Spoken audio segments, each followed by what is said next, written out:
We heard a lot today about various things that are happening with Roma.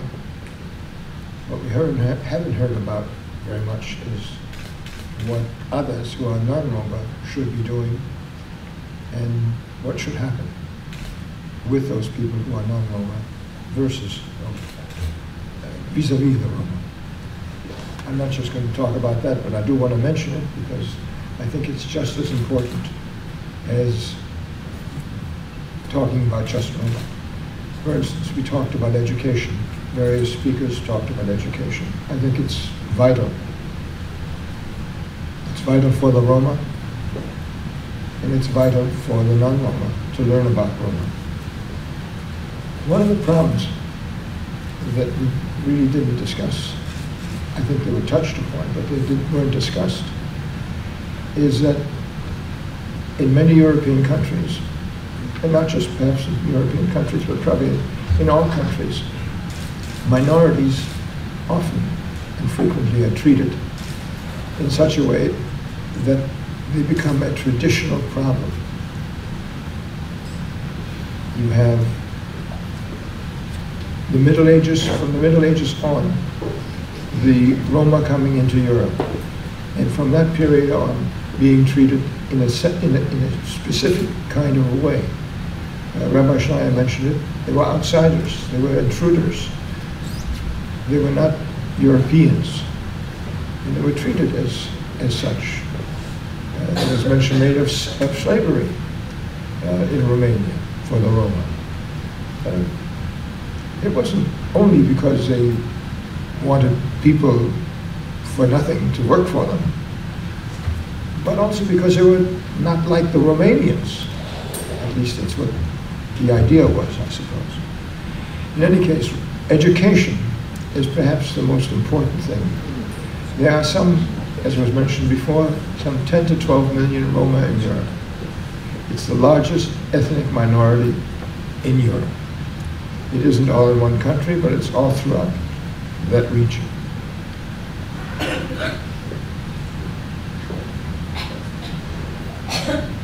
Not only is it an educational problem, but you have a problem of, let me just list them for you, of unemployment. That was mentioned here as well. The lack of health care. One of the speakers mentioned the fact that a Roma woman was sterilized without her consent or knowledge. It happens frequently. It's not just one Roma woman, it happens all over the place in Europe. Inadequate housing and violence against Roma. All of those issues are the issues that you have to contend with if you are a Roma. And it isn't only because we talk about Roma, I think we also have to talk about the fact that Europeans have an attitude which is anti-Roma. That we have to work on, Europeans have to work on, in order to eliminate that. It's not a problem that can be eliminated in a day, or a week, or a month, or a year, but it's generational. And education plays a big role in that, on both sides, not just for the Roma, but also for the non-Roma, for the European majorities.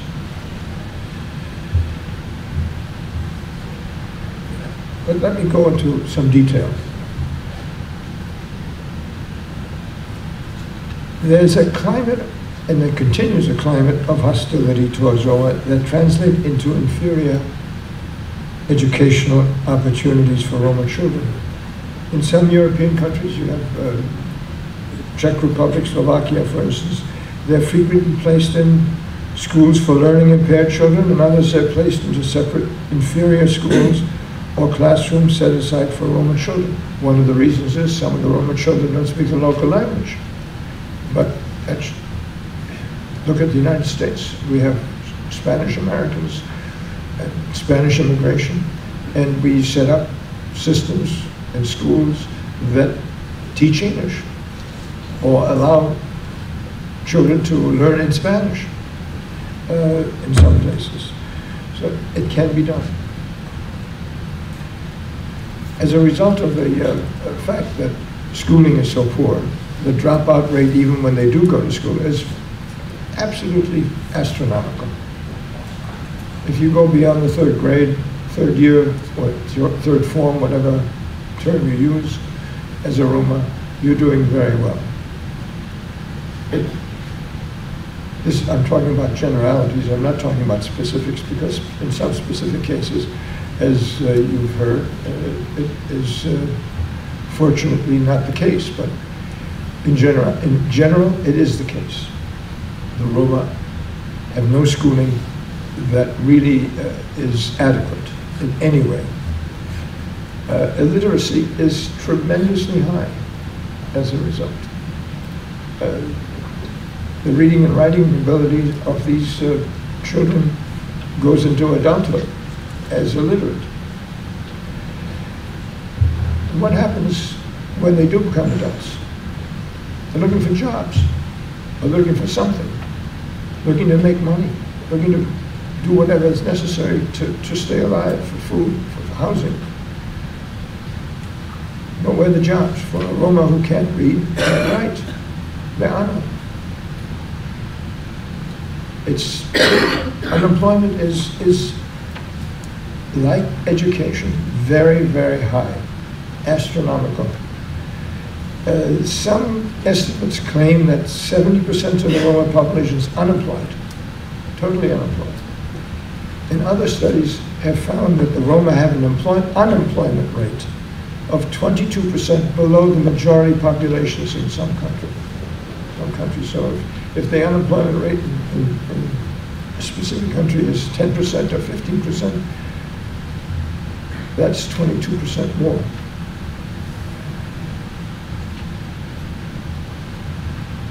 And if you do have an opportunity to be employed, in today's society, today's economic milieu, you have to be much more educated than 20 years ago, 50 years ago, 100 years ago. Computer literacy is almost necessary if you want a decent job.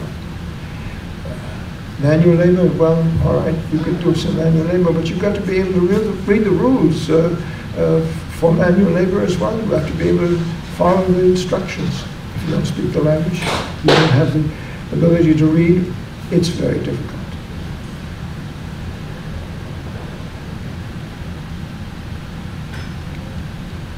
Let's talk about healthcare for a moment. It's almost non-existent for most Roma.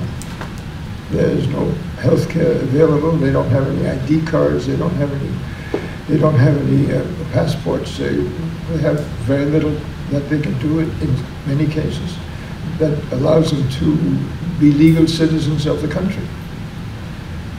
So the healthcare is very poor. For instance, in Kosovo, where there are several hundred, maybe several thousand Roma, there are camps that were established some 10 years ago, which have major lead contamination. And we all know what lead does to the ability to learn in children. And nothing's being done about it. And I mentioned before, the sterilization of women happens in many countries, including Czech Republic and Slovakia. And then there's housing. Just to give you an example of one particular instance of a personal experience that I had. A couple of years ago, in a train trip from Zagreb to Belgrade, from Croatia to Serbia. And by the way, those two countries are very close to each other. We're parts of former Yugoslavia. But today, if you want to go from Zagreb to Croatia, you have to drive or you have to take a train. They don't have any air connection anymore, but they used to have 10 times, 12 times a day a plane going back and forth, but today, no.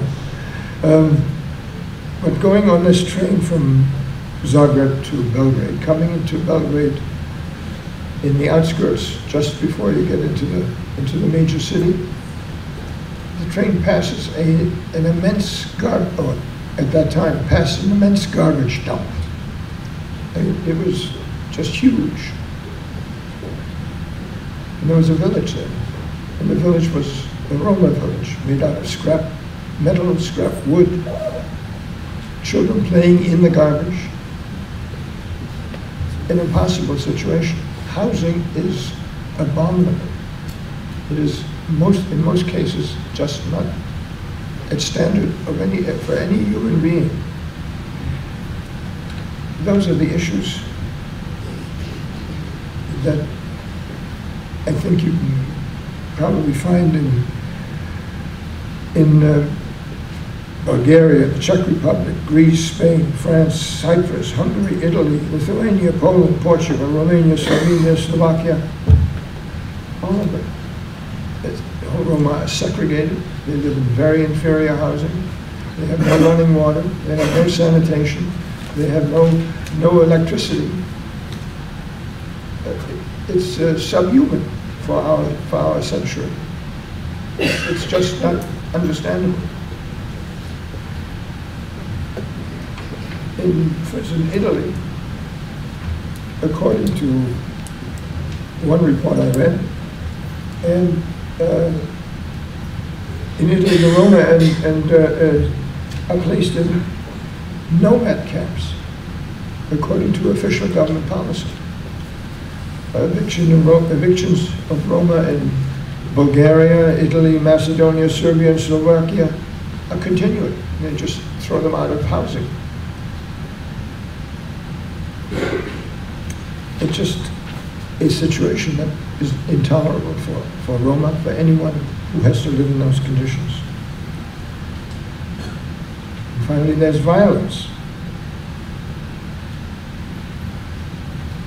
We have violence throughout Europe against the Roma, in many countries. In Croatia, in Bulgaria, in Italy, in Czech Republic, Turkey, Northern Ireland. There are anti-Roma platforms and extremist political parties in Hungary, Italy, Slovakia, the Czech Republic, Romania, which aggravates the situation even more. And for instance, in Romania, the government is apparently directly responsible for anti-Roma rhetoric and turns a blind eye to problems when violence takes place against the Roma. We're talking about a generational problem here. We're talking not just about something that happens that you can fix by saying, let's fix it, or some government agency comes in and says, let's change this. We're talking about attitudes. We're talking about conceptions in the minds of individuals in Europe, and probably in other countries as well, including the United States in many cases. Although I think in the United States a lot has been done, not for Roma, because we don't have that problem here, but for other minorities.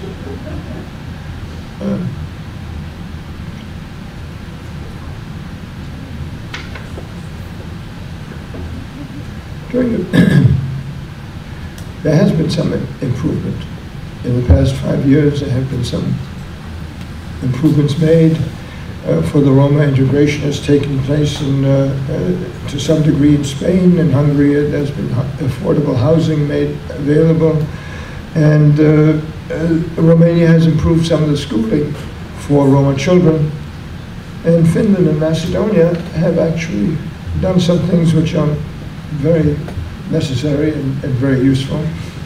They have allowed the Roma to enter the political life of the country and have some political representation within the government. But that is only a very small part of what needs to be done.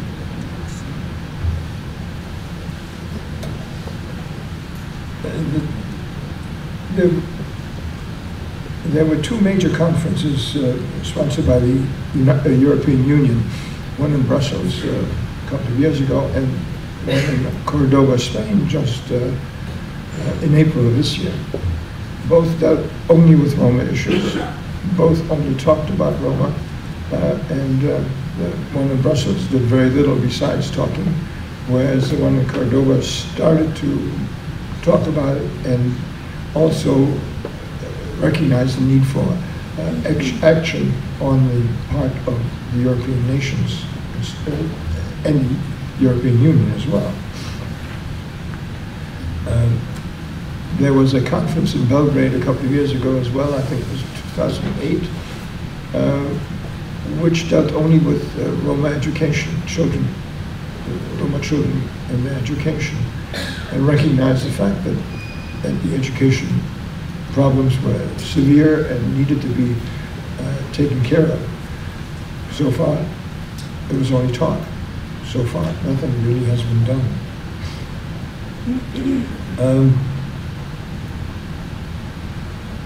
I'm sorry, the Belgrade conference was actually in June of 2009, so it's only a year ago.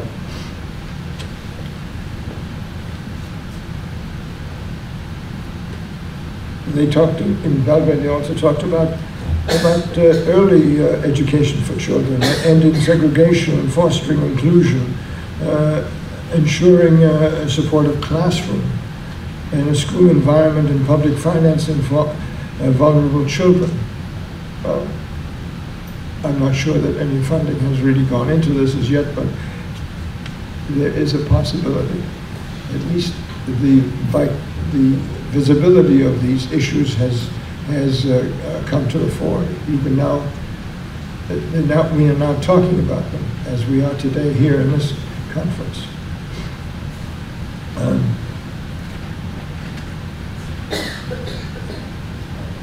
But you know, it's time to stop talking and start doing. Is that something? This question may have been answered, but I'd like to know whether, I'll try to talk loudly, or ask my question. It's being recorded, so we might as well use it on microphone. In the U.S., anyone born here is a citizen. And I'd like to know, in these countries in Europe that have Roma populations, whether if a Roma child is born in Hungary or in Romania or Bulgaria, whether that child is a citizen of that country with all the rights that a citizen would have. Voting rights, ability to get a passport, ability to have an ID, entry into the health system. Yes?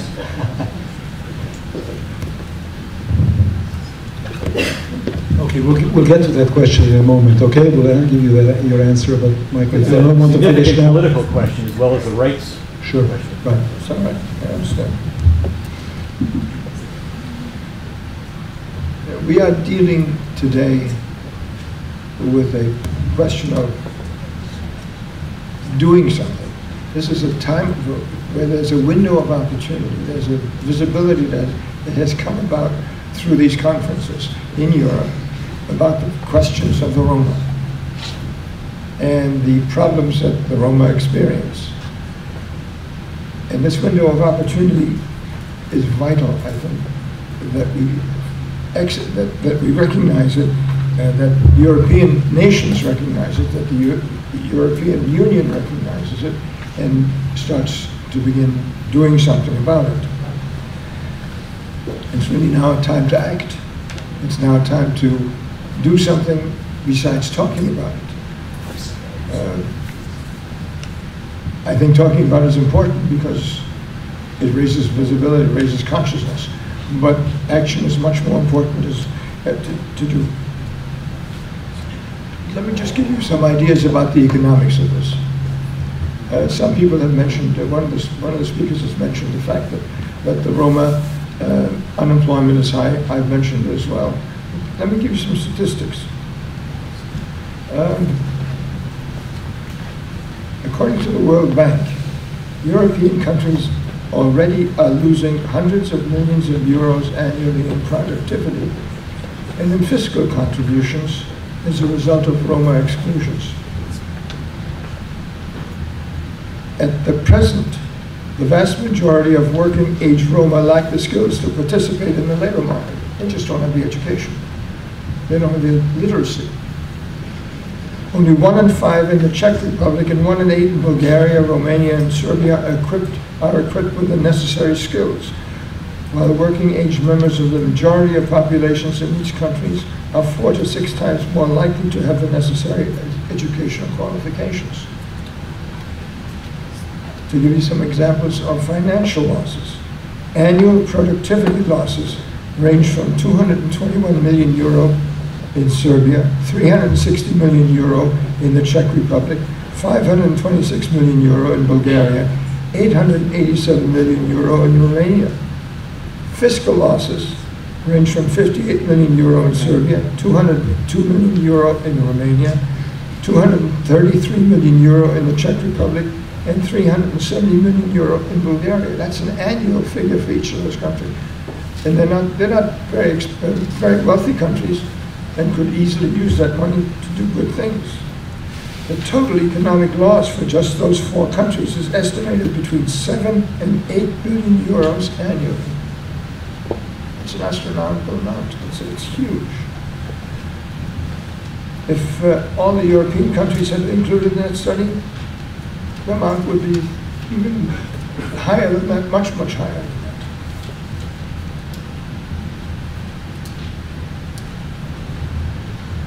If the Roma were able to work, if they had been educated, life would be much better for not just the Roma, but also for the European countries that have Roma in them. I think the Roma today have the attention of European policymakers, certainly have attention of Americans here today. And it is the time now for action, and the time now to do something in order to improve that life and to begin to change attitudes within Europeans and help the Roma to enter not just the mainstream, because some of them don't want to do that, but to be able to live within a society as human beings in a way that is not only adequate, but also honorable. Thank you very much. Before I recognize anybody, let's answer the question the gentleman has asked. Are Roma citizens of the European countries? I think it should be a brief answer. It's a tricky question, in fact, because very, very much to the point, in fact. Formally, in all the Central European countries, citizens' law is just to be born into the country, so you have that right for most of the population to become a citizen just by being born into the country. But at the same time, especially in Romania, where there are huge groups of Roma communities, traditionally without any kinds of documents and identification cards, it turns out that citizenship doesn't work like this, for example, in compulsory education. So children would be not accepted by schools because they do not have the necessary documentation behind. A second reservation to the general law would be the migrant groups, who are not only Roma, but other migrant groups as well, crossing the border. So, for example, those Roma coming from Romania to Hungary have some troubles sometimes to identify themselves as citizens, and many would claim Hungarian citizenship on good rights because the Hungarians beyond the border have some priority to get Hungarian citizenship. So, in fact, the working of citizenship is not equal for Roma, but formally they would be, for most cases, they would be the citizens of the given. So they would, basically, they would have voting rights, they would have right to use the various services, various of those services that have still remained bound to citizenship. Healthcare is not provided on the basis of citizenship anymore in most of the East European countries. You have to become a social security identified person, and then you have access to healthcare. And many do not have social security numbers because they do not work and haven't worked for generations, so that's an increasing problem. All right, now I see a forest of hands. I'm very happy. Madam, please. I wanted to add, I'm sorry. If there's Professor time, let me add a little bit to that. A huge difference between us here in America, and the same would apply to Canada and South America. Countries established through colonization. If you're born here, you're an American. Whether you're equal, that's another matter, but you're an American. In Europe, there's a much closer connection between your ethnicity and the territory you occupy, so that you may be, for example, a Romanian citizen, but if you're ethnically Hungarian, or ethnically German, or ethnically Romani, or ethnically Jewish, you're not completely Romanian, and that can operate against you. When it comes to things like voting, a lot of the Roma live in very isolated, horrible places and just don't have the facilities to get to a polling booth, or may not even be able to read and write well enough to read a ballot and fill it out. And so even though on paper there is the right to vote, actually making it happen is another question entirely for very many people. All right, Madam. Mr. Eisenstadt, you said before that there is an anti-Roma feeling in Europe. I would like to ask you, how can there be a pro-Roma feeling in a country like mine, Italy, where the Roma, that we call Roms, are involved in petty crime and often serious crime on a daily basis? The Roms of Italy don't send their children to school, they send them to the streets to become beggars and petty thieves, etc., etc. We have other minorities in Italy, like for instance the Ladinos that have been in Italy in the north of Italy for centuries. They've never created any problem. We have a large Filipino recent population in Italy, fully integrated, that speaks the languages and works. What makes the Roma different from other minorities? And also I wanted to ask you something else.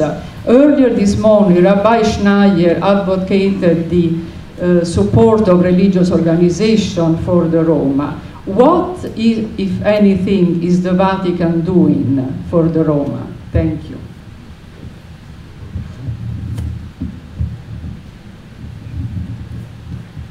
You asked what makes the Roma different from other minorities. I think I'm not as qualified to answer that question as my colleagues over here, but let me just give you a thought that I had. The Roma is a minority spread out throughout Europe. It's not a minority within one country. As I mentioned, 10 to 12 million Roma throughout Europe. That makes them somewhat different already. You have other minorities that are spread out throughout Europe as well. You have various minorities such as African American, Africans from various countries in Africa, in Europe. You have Arab. You have all sorts of others, maybe Asians. However, they come from specific countries, and the Roma don't come from a specific country. They have no one and no other antecedent that they can look back to, saying we come from wherever the country was, because they're not even sure where they came from. They are different in that respect. You asked about why the Roma children or why Roma populations in Italy are beggars. Well, I've experienced Roma beggars as well in Croatia and Belgrade as well. Some in Hungary at times. Where I've spent in all those countries, I spent several years, so I know something about that. One of the reasons is, some of the reasons that I gave you before are the cause for that. No education, no opportunity for work, no opportunity for living conditions that are useful or human. If you have nothing else, you go and beg. It's just as simple as that. I mean, what other opportunity is there for a Roma child whose parents don't speak the language or speak very little of the language, certainly don't read or write, who have no job, and the children have no prospect of a job? What do? How do they stay alive? They go out and beg. It's simple as that. This is what we have to avoid in order to, by giving them the opportunity and for education, so that eventually this can be eliminated. It's not going to be eliminated overnight. It can't be done. Okay, Professor Hancock, do you want to add something to this? Of course, the public perception, the reality for so many people, especially in Europe, and especially in Central and Eastern Europe, is not an attractive one. We know that. It hurts us to see our own people in the centrum begging with a baby. But what we have to do, what everybody has to do, is stop and say, what series of events over time has brought this individual to this state? Given a choice, would this woman be begging outside the station if she had a choice? You have to look at history, you have to understand it, you have to understand the roots of Romophobia, because that's what it is, and put it together in a context and then address it and try to change things. I would, for example, make extremely heavy fines for racial discrimination. If a shopkeeper refuses to serve a Romani man or woman, he should be fined severely, painfully. He won't like it, but he probably won't do it again. We don't need the love of the Gage at the moment, but we do need the respect of the Gage. The love will come later, maybe.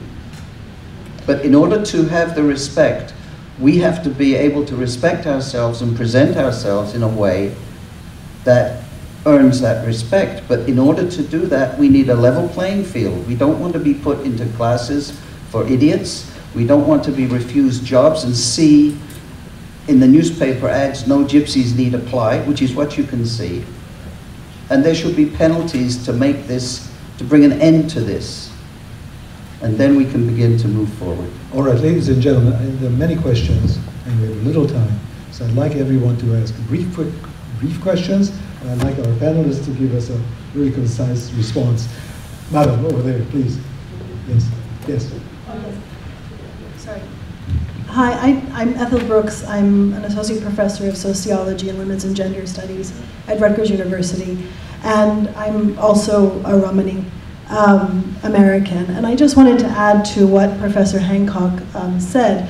And it's not even just the question of needing respect or actually having laws and fines in place about this, but it also has to do with labor market expectations. And really it is not just the idea of barring us from employment and wherever, but it's also the expectation that what we will end up doing is being beggars or stealing.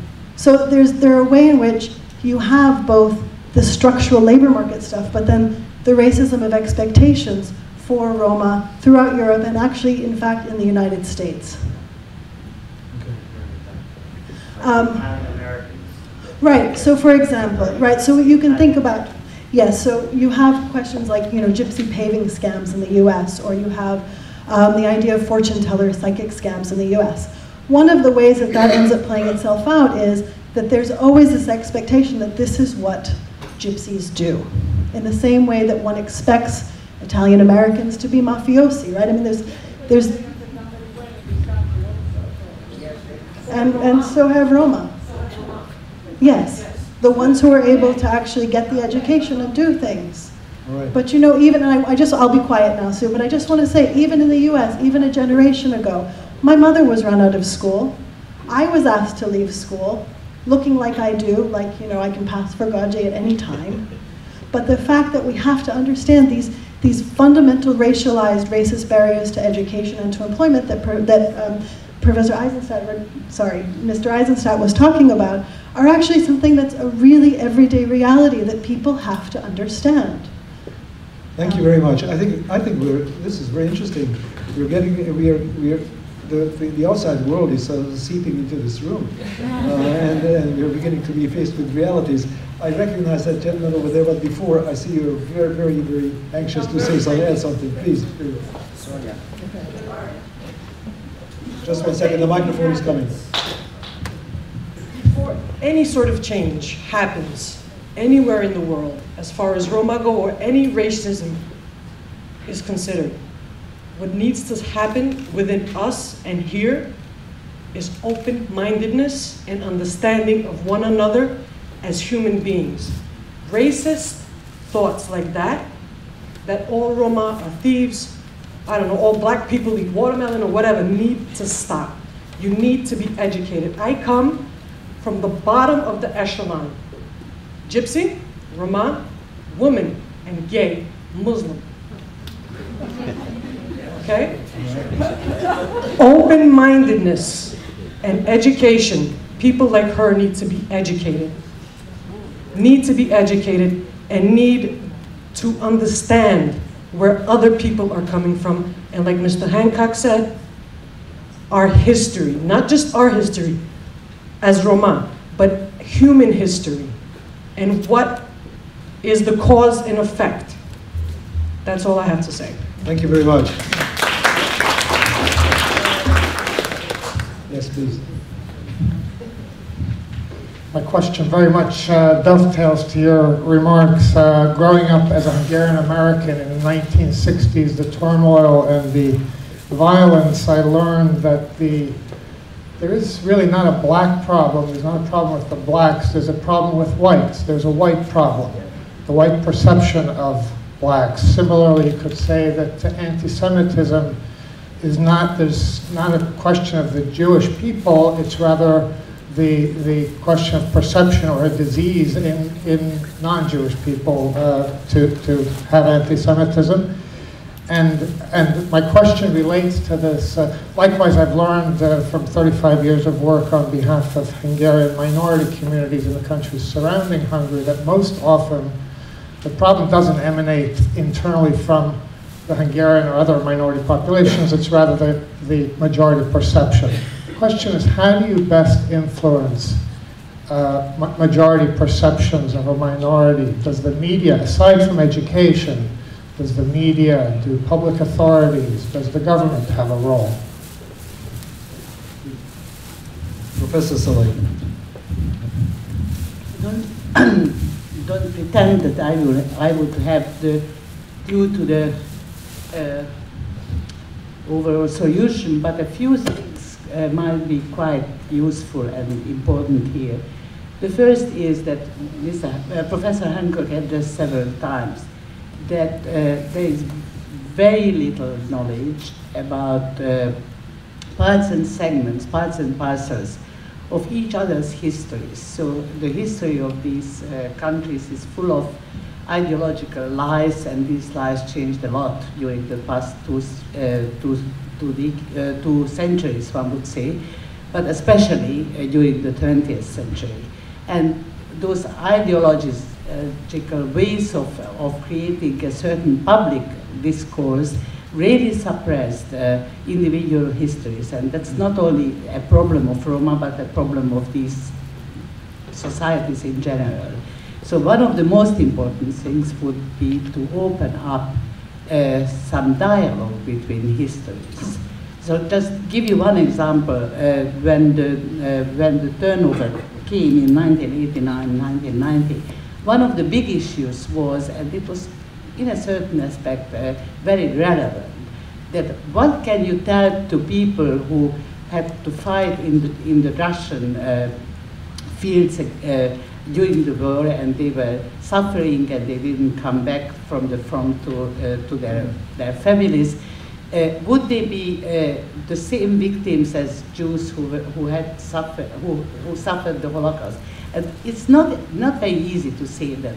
this is irrelevant because the Holocaust is so much more important than being shot in the Russian fields or in any of the Nazi camps. So in a way, I think this, deliberately I wanted to, not to bring up a Roma example, but we do know very, very little, for example, about Roma history during the Holocaust. We do not even know the number of victims who suffered in one way or another. We do not know what happened to Roma in 1956, whether they were part of the revolution or part of the other side. So these bits of family history are missing, and that's the first thing I think where you have to start a dialogue and build up some mutual understanding. A second thing, much more to the expertise of media, is that I think in this country it's not so important to tell how important it was that Afro-American faces appeared on the television and became part of the film production industry and started to become present in the public. And that's not the case with Roma in Eastern Europe. If they come up, then they are living in impoverished, remote districts, and people just see that these people are, at best they get some sympathy, but nobody would understand why they send or do not send their children into certain schools, because that's not part of the public dialogue. Okay, thank you. Let me take stock of all the questions I want to ask. All of a sudden, I'm going to ask a question. The lady over there, please.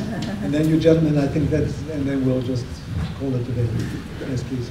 Hi, in response to things that a couple of people were mentioning, I just wanted to talk about question the role of the media as a possible addition to some kind of solution here, because obviously we're standing in a room full of film posters. Professor Hancock has mentioned the Hollywood Gypsy, and there was at a seminar that some of us organized recently on April 8th, there was somebody who suggested what the Roma really need here, somebody Romani who suggested what we really need here is a Romani Cosby show. We need our own Cosby show.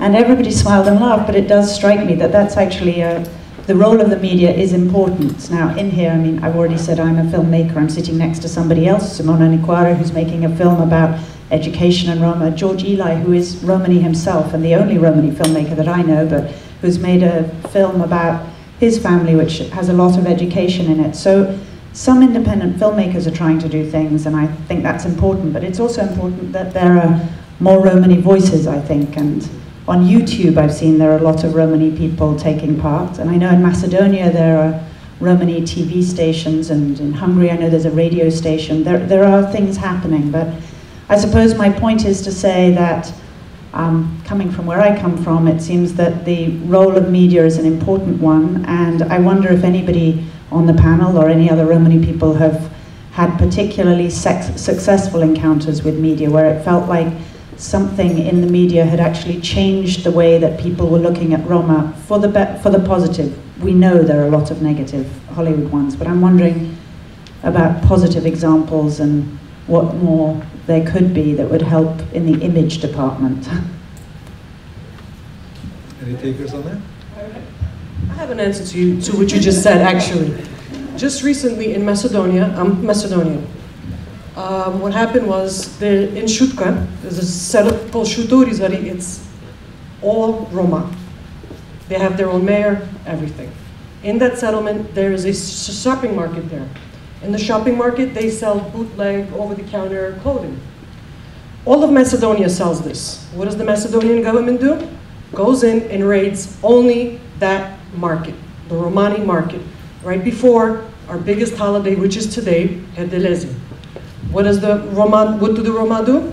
They get the Roma media to advertise a protest against being pinpointed.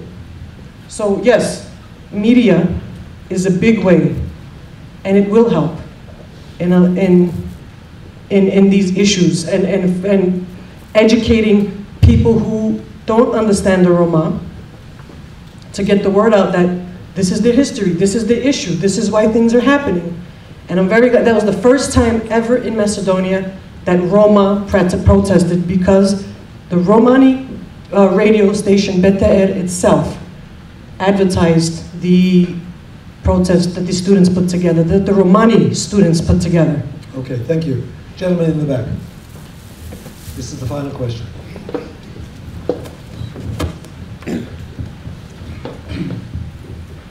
After revolution in Soviet Union, in Russia, it happened that almost 90% of population was illiterate. In 10 years, 90% of people become literate. At this time, Soviet government, totalitarian as it was, and maybe still is until now, did everything what was possible to involve Romas, in Russia they were called Tsigani, gypsies, in education. Agriculture farm, which was created for them, were invested much more money than for Russians. It did not work. It did not work.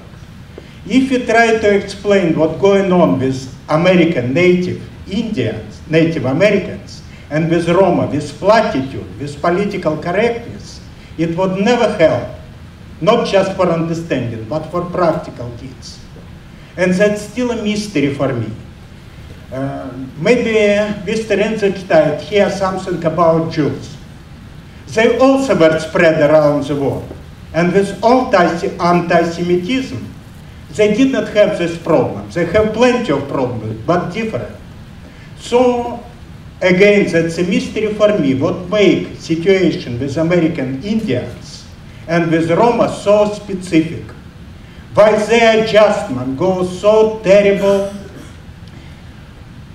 unsuccessfully in society, in totalitarian society, by force they try to be educated and to be put in labor force, and in democratic society.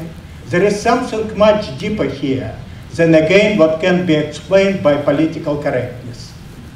Thank you. Thank you. Ladies and gentlemen, I declare the Agora closed.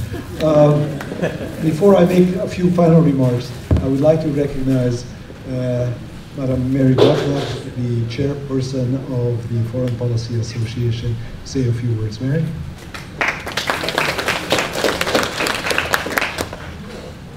I just want to say how pleased we were to be part of this program, and especially thank Ambassador Polgar for all he's done, not only to hold it in his beautiful hall, but to feed us, and I'm so pleased that all of you could come. Thank you.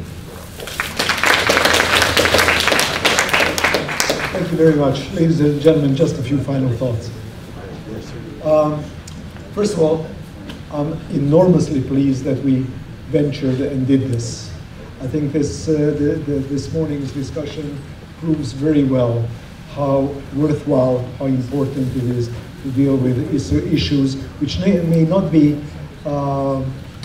American issues per se, but burning issues for us Europeans, not only Hungarians, not only Eastern Europeans, but as you heard, for Italians and for probably all nations in Europe.